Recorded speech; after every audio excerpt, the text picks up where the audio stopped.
Hello साथियों, नमस्कार। मैं आशुतोष और आपके अपने प्यारे चैनल एडी साइंस प्रयागराज में आप सभी का स्वागत है। बहुत दिनों बाद आज फिर चैनल पर मुलाकात हो रही है।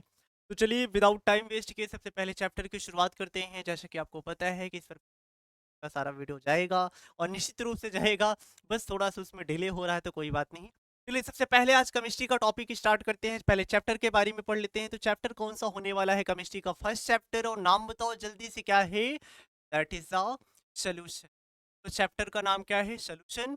और ये है आपका प्यारा सा चैप्टर, सुंदर सा, बेहतरीन सा। क्या है भैया? ब्लेड। तो आज सबसे पहले मैं शुरुआत करने वाला हूँ, दैट इज अ सोल्यूशन। सबसे पहले पढ़ेंगे कि आखिर सोल्यूशन क्या होता है, व्हाट इज अ सोल्यूशन, और सोल्यूशन के कंपोनेंट क्या होते हैं, सोल्यूशन के बारे में और क्या क्या चीजें पढ़नी है। तो चलिए विदाउट टाइम वेस्ट किए सबसे पहले शुरुआत करते हैं सोल्यूशन। तो सबसे पहला क्वेश्चन यही बनता है कि आखिर सोल्यूशन कहते किसे हैं भैया? सबसे पहला टॉपिक मेरा ये बनता है कि आखिर सॉल्यूशन है क्या, व्हाट इज द सॉल्यूशन, और what is the correct definition of the solution, यानी कि सॉल्यूशन की डेफिनेशन क्या होगी। तो सबसे पहले अगर मैं बात करता हूँ विलेन, तो विलेन के बारे में अगर मैं पढ़ूँ तो साथी विलेन जो होता है इसके दो कंपोनेंट होते हैं।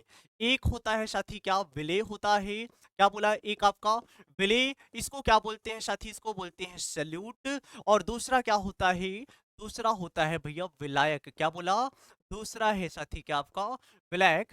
That is a solvent. अच्छा, ये बाइलैंग्वेज यानी कि हिंदी और इंग्लिश दोनों में रहेगा। तो चाहे वो हिंदी मीडियम के बच्चे हैं या फिर इंग्लिश मीडियम के हैं, चाहे यूपी बोर्ड वाले हैं, चाहे सीबीएसई वाले हैं, चाहे जिस भी बोर्ड वाले हैं, अगर आप एनसीईआरटी पढ़ते हो, क्या एनसीईआरटी पढ़ते हो, तो आपके लिए बहुत ही काम के लायक होने वाला वीडियो है। चाहे वो हिंदी मीडियम है या फिर इंग्लिश मीडियम, उससे मायने नहीं रखता, क्योंकि है वीडियो दोनों में, यानी कि बाइलिंगुअल है। तो अगर मैं सबसे पहले बात करता हूं कि सॉल्यूशन के दो कंपोनेंट, एक क्या है आपका विले है, यानी कि सल्यूट है, दूसरा क्या है? सॉल्वेंट है, विलायक है। तो आपके मन में एक ख्याल आया होगा, सर पहले विलेन के बारे में नहीं बताया, आप तुरंत विले और विलायक पर चले गए। क्योंकि भैया ये पहले मुझे विले और विलायक समझना ही पड़ेगा, तभी तो विलेन समझ पाएगा। आखिर विले और विलायक क्या है? तो इसके पार्ट्स हैं। इसके पार्ट का मतलब क्या है? इसके भाग हैं। अच्छा, भाग का मतलब क्या है? अच्छा, मैं आपको बेसिक अंतर बता दूं। एक होता है भाग, दूसरा होता है प्रकार। तो ये भाग हैं, प्रकार नहीं है। ये सोल्यूशन के पार्ट हैं।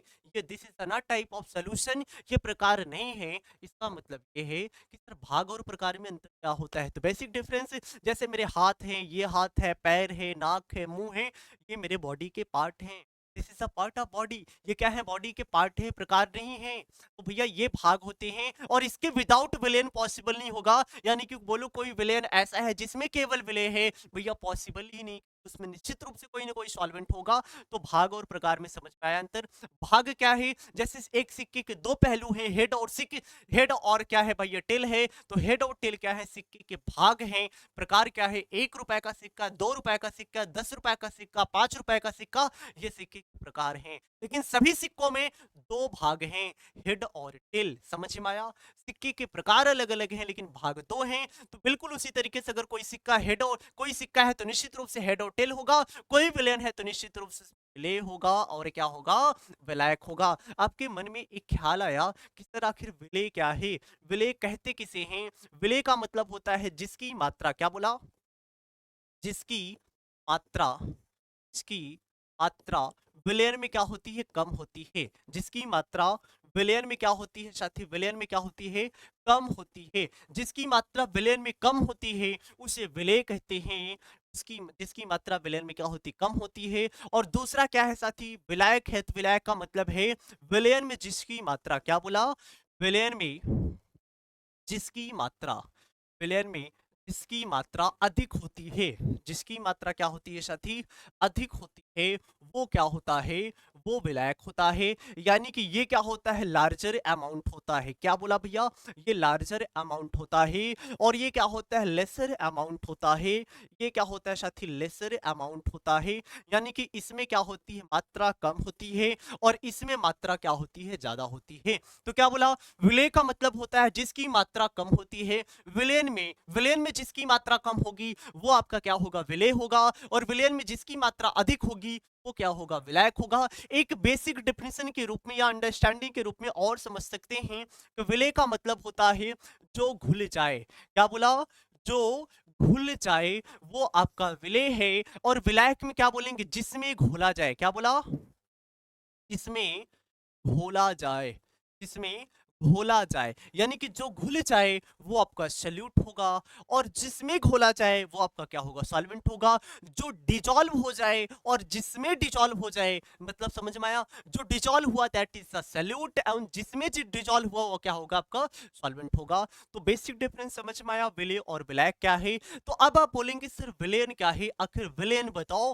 तो विलेयन का मतलब क्या है, जब विलेय और विलायक, क्या बोला साथी, विलेय और विलायक को मिला देते हैं तो क्या बन जाता है, आपका विलेन बन जाता है। क्या बोला, विलेन बन जाता है। इसका मतलब क्या है, विलेय तथा विलायक, इसका मतलब अगर मैं निकालूं, ध्यान से सुनिएगा, इसका मतलब क्या है, तो विलेय तथा विलायक का मिश्रण। यहां पर साइड में लिखो, क्या बोला, विलेय तथा, विलेय तथा विलायक का, किसका साथी, विलायक का मिश्रण। क्या बोला, विलायक का मिश्रण क्या कहलाता है, विलेन कहलाता है।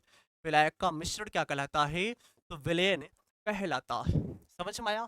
इसका मतलब क्या है कि जब विलेय और विलायक को आपस में मिलाते हैं तो क्या बनता है, विलेन बनता है। बताओ समझ में आया। सोल्यूशन क्या है, जब विलेय और विलायक को मिलाते हैं तो क्या बनता है, सोल्यूशन बनता है, उसे विलेन कहते हैं। अच्छा, इसकी एक डेफिनेशन और है, उसको अभी और समझेंगे। क्या, इसको दूसरे डेफिनेशन के रूप में, यानी कि जो अभी आपने विलेन बोला, इस विलेन को मैं दूसरे डेफिनेशन के रूप में कैसे लिख सकता हूं, ध्यान से सुनिएगा। और इसमें एक इंपॉर्टेंट वर्ड बोला जाएगा और इसकी इंपॉर्टेंस बहुत ही ज्यादा है। क्या है भाई, इसको मैं लिखूंगा क्या, दो या दो से अधिक, क्या बोला, दो या दो से अधिक, दो या दो से अधिक पदार्थों का, क्या बोला, दो या दो से अधिक पदार्थों का समांगी मिश्रण। क्या बोला साथी, समांगी मिश्रण, समांगी मिश्रण विलेन कहलाता है। समांगी मिश्रण क्या कहलाता है, बोलो, विलेन कहलाता है, विलेन कहलाता है।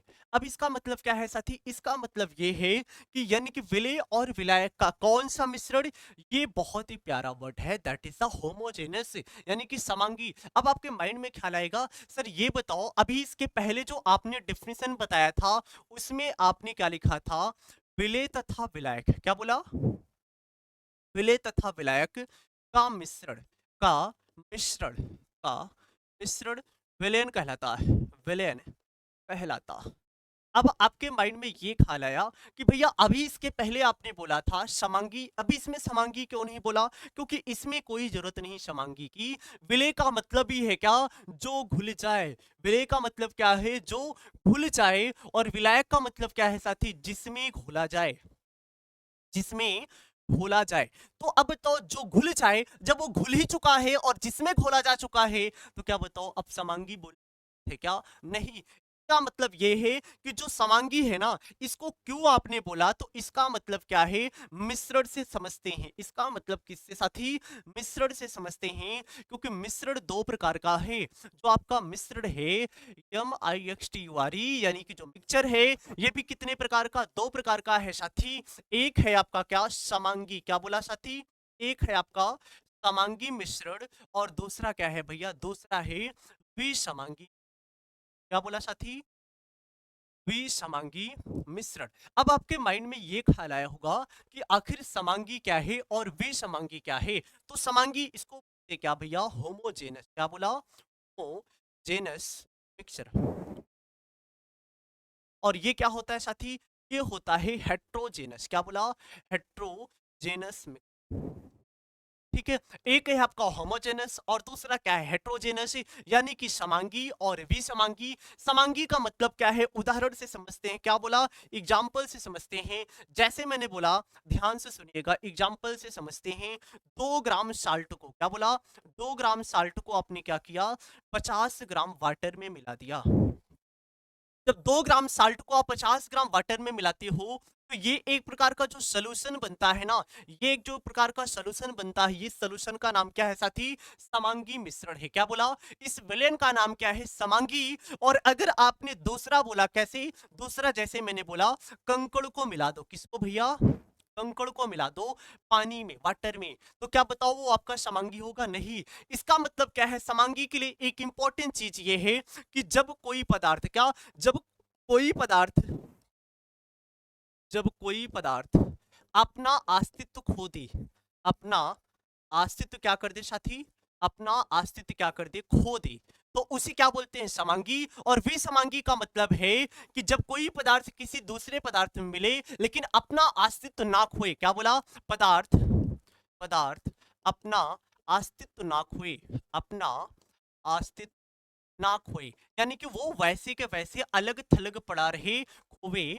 तो वो क्या होता है, विसमांगी होता है। जब आपने साल्ट और किसको भैया, साल्ट का मतलब नमक, नमक और पानी को मिलाया तो नमक निश्चित रूप से पानी में मिल चुका और अब उसको पहचान पाना मुश्किल होगा, तो इस सोल्यूशन को क्या बोलते हैं, दैट इज द होमोजेनस। और दूसरा मैंने क्या बोला, इसमें मिलाया और इसमें निश्चित रूप से दोनों अलग अलग पार्ट के रूप में बालू पानी है, अलग अलग है, तो क्या बोलते हैं, विषमांगी। तो विलेन किसे कहेंगे, विलेन कहेंगे समांगी को। अगर कोई बता रहा है क्या, अगर आप कहीं पढ़े रहो क्या, विलेय तथा विलायक का मिश्रण, सही है, लेकिन अगर दूसरे कंडीशन में बोले क्या, दो या दो से अधिक पदार्थों का, क्या सुना, दो या दो से अधिक पदार्थों का मिश्रण विलयन कहलाता है। टोटली गलत, कंप्लीटली गलत। क्यों, क्योंकि यहां पर मिश्रण नहीं, क्योंकि मिश्रण में दो प्रकार का हुआ, एक समांगी हुआ, दूसरा विषमांगी हुआ। मिश्रण में बताओ, अरे यार कौन सा मिश्रण है, तो कौन सा, समांगी। इसलिए समांगी बोलना बहुत ज्यादा जरूरी है। कई बार जल्दबाजी में हम क्या करते हैं, समांगी नहीं बोलते, हम बोलते हैं दो या दो से अधिक पदार्थों का मिश्रण विलयन कहलाता, दैट इज द टोटली गलत है। दो या दो से अधिक पदार्थों का कौन सा, समांगी। तो समांगी बोलना कितना जरूरी है, अब ये बात समझ में आ गई। चलिए अब अगले टॉपिक को और बढ़ते हैं। तो अगला टॉपिक जो आपका बनता है वो क्या है भाई, सांद्रता व्यक्त करने की ढेर सारी विधियां हैं। क्या बोला साथी, सांद्रता व्यक्त करने की ढेर सारी विधियां हैं। तो अब बात करते हैं क्या, सांद्रता व्यक्त करने की विधियां, सांद्रता व्यक्त करने की विधियां। अब ये जो सांद्रता व्यक्त करने की विधियां है ना, कंसंट्रेशन को व्यक्त करने की क्या है, विधियां हैं, ये ढेर सारी प्रकार की होती हैं। तो मैंने क्या बोला, कंसंट्रेशन। अब इसमें कौन कौन है, तो इसको दो पार्ट में करके पढ़ते हैं। क्या बोला साथी, इसको कितने पार्ट में करके पढ़ते हैं, दो पार्ट में करके पढ़ते हैं। इसमें एक होता है आपका क्या, टेम्परेचर डिपेंडेंट, क्या बोला साथी, टेम्परेचर डिपेंडेंट। और दूसरा क्या होता है साथी, टेम्परेचर इंडिपेंडेंट, टेम्परेचर एक, दूसरा क्या है, टेम्परेचर इंडिपेंडेंट। और ये बहुत ही इंपॉर्टेंट फैक्ट है, टेम्परेचर इंडिपेंडेंट। अब आप बोलोगे सर टेम्परेचर डिपेंडेंट और टेम्परेचर इंडिपेंडेंट का मतलब क्या है, जो ताप पर निर्भर करे, क्या, जो ताप पर क्या करे साथी, निर्भर करे। और दूसरा क्या है, जो ताप पर निर्भर ना करे, जो ताप पर निर्भर ना करे, ताप पर निर्भर ना करे। अब आपके माइंड में ये आया होगा ख्याल, आखिर कौन ताप पर निर्भर करता है और कौन ताप पर निर्भर नहीं करता है। तो एक इंपॉर्टेंट फैक्ट ये समझना, जिसमें वैल्यूम होता है, जिसमें क्या होता है, वैल्यूम, वैल्यूम का मतलब क्या है साथी, आयतन होता है, वो सभी के सभी क्या होते हैं, टेम्परेचर डिपेंडेंट होते हैं, यानी कि ताप पर निर्भर करते हैं। और जिसमें क्या होता है, आयतन नहीं होता है, जिसमें आयतन नहीं होता है, वो क्या होता है साथी, टेम्परेचर इंडिपेंडेंट होता है। तो इसमें कई राशियां हैं, जिसमें आपको सबसे पहला पढ़ना है क्या भैया, पहला आपको क्या पढ़ना है, आयतन प्रतिशत। क्या बोला, आयतन प्रतिशत, जिसे आप क्या बोलते हो, वैल्यूम परसेंटेज। क्या बोला साथी, वैल्यूम परसेंटेज। तो वैल्यूम परसेंटेज हुआ। अच्छा, इसको कैसे रिप्रेजेंट करते हैं, तो रिप्रेजेंट करने का तरीका क्या है, v अपान v परसेंटेज। ये आपका वैल्यूम है, तो निश्चित रूप से क्या होता है, वैल्यूम मैंने आपको बताया वो टेम्परेचर डिपेंडेंट होता है। अच्छा, दूसरा इसी टर्म में अगर मैं पढ़ता हूं तो क्या, द्रव्यमान आयतन प्रतिशत। क्या बोला साथी, द्रव्यमान आयतन प्रतिशत, जिसे आप क्या बोलते हो, W/V। क्या W/V परसेंटेज बोलते हो। और इसमें क्या आता है साथी, आता है मोलरता। क्या बोला, मोलरता, रता, इसको क्या बोलते हैं, मोलैरिटी। अभी मैं बताऊंगा इसमें आयतन किस तरीके से इन्वॉल्व है। तो ये सभी के सभी क्या होते हैं, टेम्परेचर डिपेंडेंट होते हैं, यानी कि ये टेम्परेचर पर क्या करते हैं साथी, निर्भर करते हैं। क्या बोला, ये टेम्परेचर पर क्या करते हैं साथी, निर्भर करते हैं, तो टेम्परेचर डिपेंडेंट हो गया। अच्छा, दूसरा क्या होता है, टेम्परेचर इंडिपेंडेंट होता है। इसमें जो टेम्परेचर इंडिपेंडेंट में है कौन कौन है भैया, तो सबसे पहले इसमें क्या आता है, द्रव्यमान प्रतिशत। क्या बोला, द्रव्यमान प्रतिशत, इसको क्या बोलते हैं साथी, मास परसेंटेज। क्या बोला भैया, मास परसेंटेज। तो ये आपका क्या होता है, अच्छा इसको जो रिप्रेजेंट करते हैं W/W% से, क्या बोला, W/W, क्योंकि वेट के टर्म में ही मास को मापा जाता है, तो W/W लिखते हैं। और इसमें आपका अगला आता है क्या, मोललता। क्या बोला, मोललता, दैट इज द मोलैलिटी। क्या बोला भैया, मोलैलिटी। और तीसरा इसमें आता है क्या, मोल फ्रैक्शन। क्या बोला, मोल प्रभाज। और मोल प्रभाज को एनसीईआरटी बुक में क्या लिखा है, मोल अंश लिखा है। और इंग्लिश बुक में क्या लिखता है साथी, मोल फ्रैक्शन। क्या बोला, मोल फ्रैक्शन। अलग अलग बुकों में अलग अलग तरीके से लिखा रहेगा, लेकिन आपका दिमाग एक ही तरीके से चलना चाहिए। बताओ समझ में आया। तो कुछ इंपॉर्टेंट चीजें मैंने आपको बताया, जो टेम्परेचर डिपेंडेंट होती, क्यों, क्योंकि इसमें आयतन होता है। दूसरा टेम्परेचर इंडिपेंडेंट होता है, क्योंकि ये मास पर निर्भर करता है, ये आपका वॉल्यूम पर निर्भर नहीं करता है। और इसलिए क्या होता है, टेम्परेचर इंडिपेंडेंट होता है। तो सांद्रता व्यक्त करने की दो प्रकार की मैंने विधियां बताया, उसको मैंने दो तरीके से क्या किया, डिवाइड किया। पहला है टेम्परेचर डिपेंडेंट, दूसरा क्या है, टेम्परेचर इंडिपेंडेंट। बताओ समझ में आया। चलिए अब इसके बाद पढ़ते हैं साथी, टेम्परेचर डिपेंडेंट कौन कौन है, टेम्परेचर इंडिपेंडेंट कौन कौन है, और इनका क्या है, इनका फार्मूला क्या है, डेफिनेशन क्या है। तो सबसे पहले इस टर्म में मैं पढ़ता हूं किसको भैया, सबसे पहले इस टर्म आता है क्या, द्रव्यमान प्रतिशत। क्या आता है साथी, द्रव्यमान प्रतिशत। तो द्रव्यमान प्रतिशत किसे कहते हैं, मास परसेंटेज। इसको क्या बोला भैया, मास परसेंटेज। तो मास परसेंटेज को मैंने बताया किससे रिप्रेजेंट करते हैं, W/W परसेंटेज लिखते हैं, ठीक है भैया। तो W/W परसेंटेज जो है, इसको क्या बोलते हैं, द्रव्यमान प्रतिशत बोलते हैं। इसका एक प्यारा सा फार्मूला है। अच्छा आप ध्यान से, मैं एक बार डिफिनेशन लिख दे रहा हूं, आप समझते चलिए। उसके बाद 2 मिनट में, मुश्किल से 2 मिनट लगेगा, डेफिनेशन पूरा क्लियर हो जाएगी। 1-2 मिनट में आपको याद करा दूंगा इसकी डेफिनेशन क्या होगी। तो थोड़ा दिल थाम के बैठे रहिएगा, इधर उधर नहीं जाना है। द्रव्यमान प्रतिशत क्या बोला, इसकी सबसे पहले फार्मूला लिखते हैं, विलयन के अवयव का, विलयन के अवयव का द्रव्यमान। अब आपके दिमाग में आएगा सर अवयव क्या है, अरे भैया अवयव का मतलब है घटक, घटक का मतलब जो विलेय और विलायक है, इसी को अवयव बोलते हैं। तो क्या हुआ, विलयन के अवयव का द्रव्यमान, और अपान में क्या होगा, विलयन का कुल द्रव्यमान। क्या साथी बोला, विलयन का कुल द्रव्यमान। ध्यान से सुनना, क्या बोला साथी, विलयन का कुल द्रव्यमान इनटू में 100 हो गया। अच्छा बिल्कुल इसी तरीके से आपका आयतन प्रतिशत भी होता है। क्या बोला साथी, आयतन प्रतिशत बिल्कुल इसी तरीके से होता है। इसको क्या बोलते हैं, वॉल्यूम परसेंटेज। क्या साथी बोला, वॉल्यूम परसेंटेज। इसको किससे रिप्रेजेंट करते हैं, तो V/V परसेंटेज से रिप्रेजेंट करते हैं। अच्छा जो ऊपर लिखा है वही एज इट नीचे लिखना है, बस जहां द्रव्यमान है वहां आयतन। तो क्या बोला, विलयन की, क्या बोला, विलयन की अवयव का आयतन, अवयव का आयतन, विलयन के अवयव का आयतन। और अपान में क्या लिखोगे साथी, अपान में लिखोगे विलयन का कुल आयतन, विलयन का कुल आयतन, विलयन का क्या साथी, कुल आयतन। बताओ समझ में आया। और इनटू में 100, तो यहां भी क्या लिख दो साथी, यहां भी आपको लिखना है 100 लिखना है। अभी मैंने बोला डेफिनेशन 2 मिनट में क्लियर होगा, उससे पहले ध्यान से आप सामने देखते रहिए। कुछ इंपॉर्टेंट चीजें, फार्मूला एक बार मैं लिख देता हूं। अच्छा तीसरा एक आता है इसमें ppm. What is the ppm, ppm का पूरा नाम होता है क्या साथी, पार्ट्स पर मिलियन। क्या बोला, पार्ट्स पर मिलियन, पार्ट्स पर मिलियन।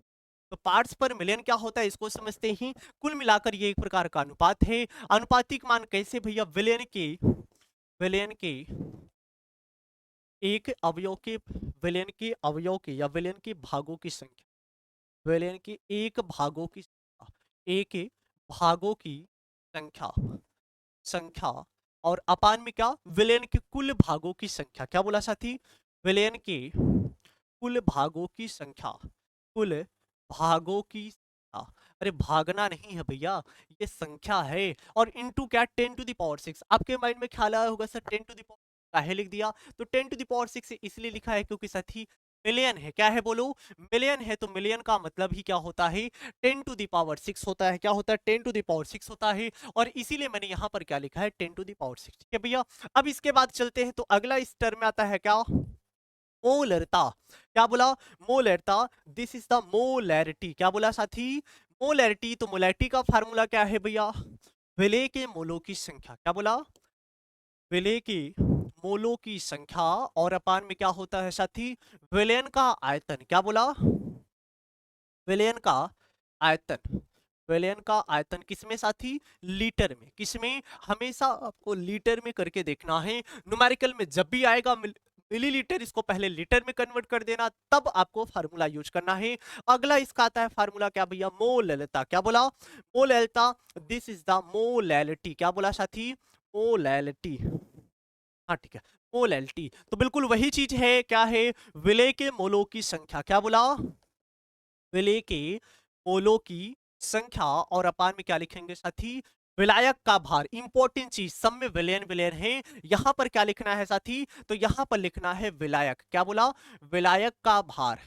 विलायक का भार किसमें होना चाहिए, हमेशा केजी में होना चाहिए। किसमें, केजी में। कुछ फार्मूला मैंने आपके सामने लिखा है, चलिए 2 मिनट में क्रिस्टल क्लियर करते हैं इसकी डेफिनेशन क्या होगी। तो ध्यान से सुनिएगा, डेफिनेशन बहुत इंपॉर्टेंट है। तो चलिए सबसे पहले समझते हैं क्या, मास परसेंटेज यानी कि क्या, द्रव्यमान प्रतिशत। तो ध्यान से सुनिएगा, ये जो 100 है ना, इसके आगे साथी लगा दो ग्राम, इसके आगे लगा दो मिलीलीटर, क्योंकि आयतन है ना। तो क्या बोलोगे, 100 ग्राम। ध्यान से सुनना, क्या बोला, 100 ग्राम विलयन में उपस्थित, सब में कॉमन है। 100 ग्राम विलयन में उपस्थित विलयन के अवयव का द्रव्यमान, द्रव्यमान प्रतिशत कहलाता है। फिर से देखो, इंपॉर्टेंट चीज ये है कि सब में कॉमन दिखने वाला है, ऊपर वाला वैसे उतार दो। क्या, 100 ग्राम विलयन में उपस्थित, 100 मिलीलीटर विलयन में उपस्थित, इसको बोलते हैं साथी मिलियन।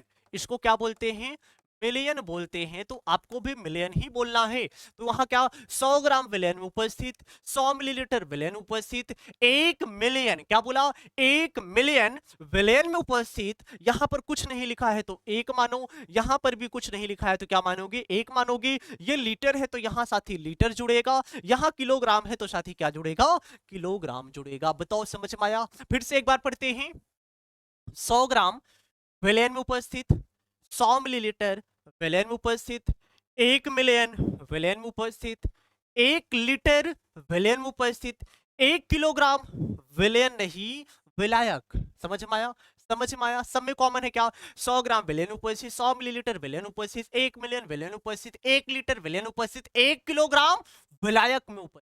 बस, बाकी ऊपर जो लिखा है फिर से देखते हैं। 100 ग्राम विलयन में उपस्थित विलय के अवयव का, सॉरी, विलयन के अवयव का द्रव्यमान क्या कहलाता है, द्रव्यमान प्रतिशत। 100 मिलीलीटर विलयन में उपस्थित, क्या, विलयन में उपस्थित, या यहां से देखना भैया क्या लिखा है, विलयन में उपस्थित विलयन के अवयव का आयतन, आयतन प्रतिशत कहलाता है। 1 मिलियन विलयन में उपस्थित विलयन के भागों की संख्या पीपीएम कहलाता है। 1 लीटर विलयन में उपस्थित विलय के मोलों की संख्या मोलरता कहलाती है। 1 किलोग्राम विलायक में उपस्थित विलय के मोलों की संख्या क्या कहलाता है, मोलरता कहलाता है। बताओ क्रिस्टल क्लियर हुआ। अच्छा, कैसे डेफिनेशन मैंने पढ़ा है, सब में कॉमन है, सब में कॉमन है, बाकी ऊपर वाला वैसे लिख देना है। क्या बोला, 100 ग्राम विलयन में उपस्थित, 100 ग्राम विलयन उपस्थित विलयन के अवयव का द्रव्यमान, 100 मिलीलीटर विलयन उपस्थित विलयन के अवयव का आयतन। ऊपर वाला देखो मैंने वैसे ही लिखा, नीचे वाले में क्या, विलयन में उपस्थित, विलयन में उपस्थित, विलयन में उपस्थित, विलयन में उपस्थित। आशा है अब समझ में आ गया होगा। नीचे क्या, विलायक पढ़ना है। अच्छा, इसमें एक और चीज बचा है, और उसका नाम क्या है साथी, उसका नाम है क्या, मोल प्रभाज। क्या बोला, मोल प्रभाज, जिसे एनसीईआरटी वाला बुक क्या लिखता है, मोल अंश। क्या लिखता है साथी, मोल अंश। इंग्लिश वाले बुक में क्या लिखा है, मोल फ्रैक्शन। हर बुक का नॉलेज आपको पता होना चाहिए, है ना, नहीं इतना नहीं भैया, ठीक है। तो सबसे पहले अगर मैं समझता हूं कि मोल फ्रैक्शन यानी कि मोल प्रभाज क्या होता है, तो मोल प्रभाज का एक बेसिक फार्मूला है, बहुत सिंपल है। क्या है भैया, विलय के या विलयन के एक घटक। क्या बोला साथी, विलयन के एक घटक। आपके माइंड में एक ख्याल आया, सर घटक क्या है, अरे घटक वही अवयव है भैया, जो विलय और विलायक हैं इसके घटक हैं, इसके दो घटक है, या दो अवयव हैं, एक विलय है दूसरा विलायक है। तो क्या बोला, विलयन के एक घटक के मोलों की संख्या, मोलों की संख्या। और अपार में क्या लिखोगे भैया, अपार में लिखोगे क्या, विलयन के कुल घटक के मोलों की संख्या, विलयन के कुल घटक। क्या लिखा साथी, विलयन के कुल घटक के मोलों की संख्या, मोलों की संख्या। ठीक है, मेरी राइटिंग थोड़ी सी खराब है, इस पर हंसना नहीं है, ठीक है। और हंसना और कमेंट बिल्कुल नहीं करना है, ठीक है भैया। हाँ, तो मैंने क्या बोला, विलेन के एक घटक के मोलों की संख्या अपान में विलेन के कुल घटक के मोलों की संख्या। दिमाग खराब हुआ घटक से, अरे भैया घटक को निपटाओ, क्योंकि घटक दो प्रकार के, एक है विलेय साथी और दूसरा क्या है, विलायक है। तो इतना घबराना नहीं है, बहुत ही प्यारा है। अब भैया वो घटक है, समझ में आया। तो अच्छा, ये जो मूल प्रभाज है ना, ये भी दो प्रकार का है।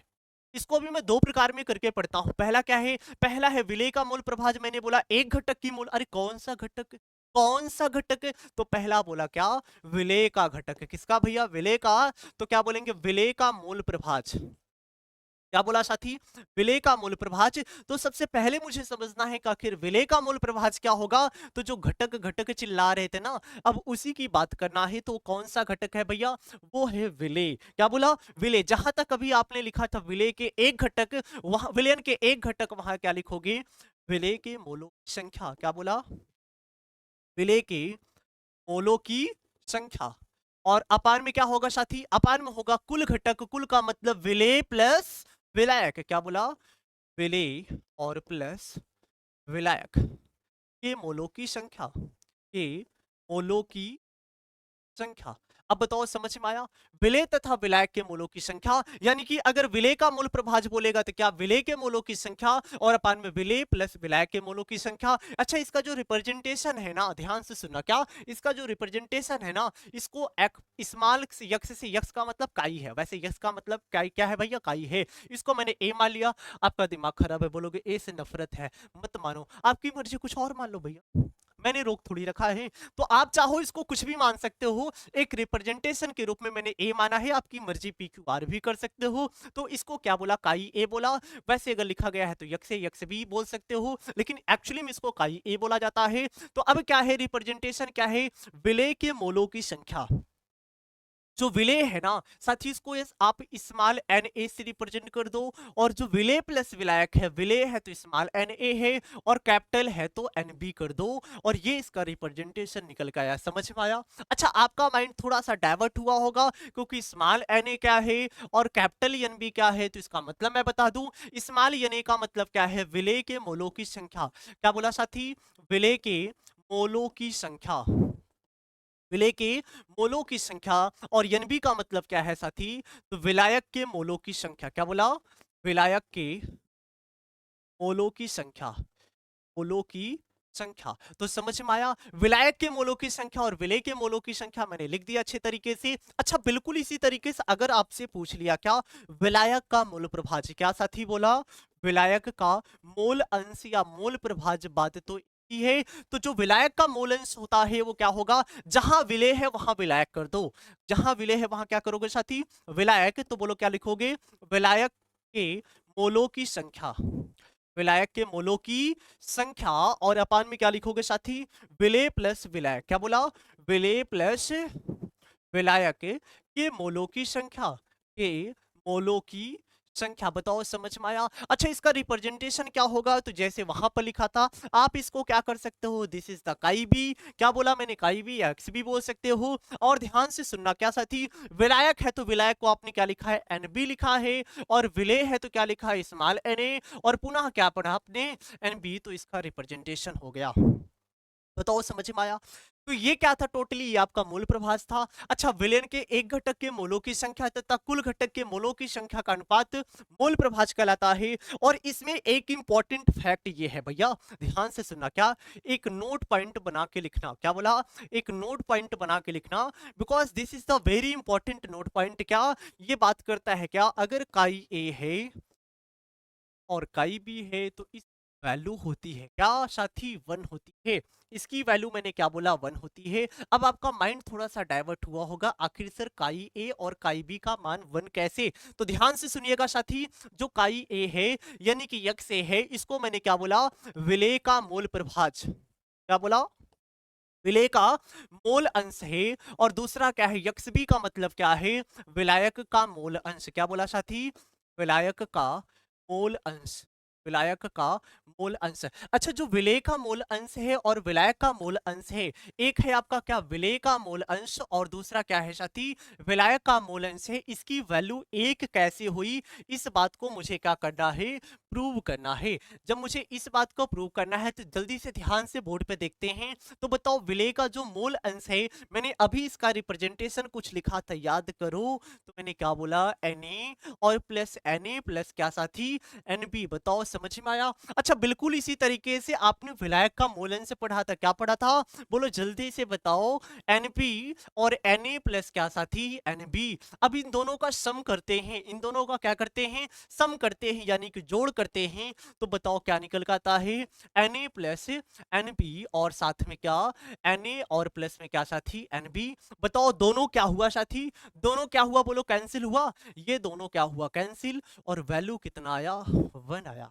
इसका मतलब क्या है, यानी कि जो विलेय का मूल प्रभाज है, विलेय का मूल अंश है और विलायक का मूल अंश है, इस वैल्यू हमेशा किसके बराबर होती है, 1 के बराबर होती है। तो बताओ समझ में आया? यानी कि जो आपका क्या है, यक्स है और यक्स भी है, इन दोनों का सम करते हैं तो किसके इक्वल आता है साथी, 1 के इक्वल आता है। और अभी ये आपका जो सांद्रता व्यक्त करने की विधिया थी, ये आपका टोटली खत्म हुआ। और इसके जस्ट बाद अब स्टार्ट होगा क्या, that is the vapour pressure. क्या बोला, वेपर प्रेशर। ध्यान से सुनिएगा इस टॉपिक को, और ये आज नहीं होगा भैया, ठीक है। Vapour pressure. अब जो वेपर प्रेशर है, या फिर आप सॉल्बिलिटी भी बोल सकते हो, दूसरा टॉपिक इसका सॉल्बिलिटी का रहेगा। चाहे आप सॉल्बिलिटी पहले पढ़ लो या फिर वेपर प्रेशर पढ़ लो, मर्जी आपकी, कोई दिक्कत नहीं, ठीक है साथी। इसको बोलते हैं वाष्प दाब। ये नेक्स्ट टॉपिक में चलेगा, बहुत ही प्यारा टॉपिक रहने वाला है वाष्प दाब, वेपर प्रेशर कि इसी से रिलेटेड कुछ नियम आते हैं, that is the Raoult's law. Raoult's law क्या होता है, बहुत बेहतरीन मैं आपको समझाने वाला हूं। The relative lowering of vapour pressure is equal to the mole fraction of the solute और solvent, this is the Raoult's law. ये आपका नेक्स्ट लेक्चर होगा। बताओ वीडियो कैसी लगी, और दोस्तों को शेयर करना मत भूलिएगा, बीच बीच में आपके वीडियो मिलते रहेंगे। चलो आज की क्लास यहीं तक, नए हो तो चैनल को सब्सक्राइब जरूर करिएगा, ज्यादा से ज्यादा लोगों तक क्या करिएगा, शेयर करिएगा, ठीक है साथी। Okay, all the best, have a nice, thank you.